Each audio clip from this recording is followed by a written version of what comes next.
Hello everyone. Today we are going to look at how you can recover deleted photos from Facebook Messenger. So let's get started right away. First, open the Facebook app on your phone. Once you are inside the app, look at the top right corner of the screen.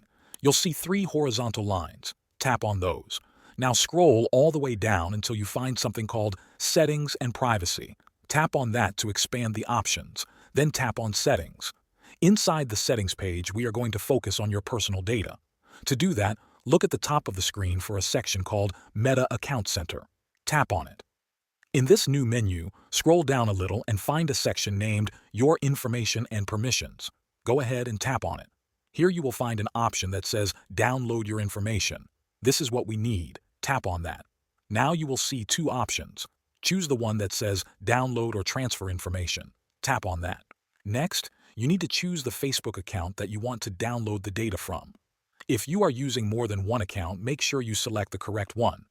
Once selected, tap on Next.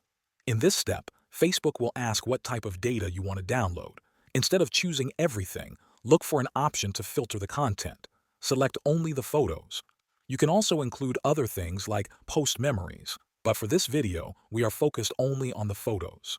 After choosing the photo option, tap on Next. Now you will be asked where you want to download the data. Select the option that allows you to download the file directly to your device. Tap on it. Once you do that, you'll see a button called Create Files. Tap on that. They will start preparing a file that contains all your selected data, including any photos shared or stored through Messenger. This may take some time depending on the size of the data. And that's it. Thanks for watching.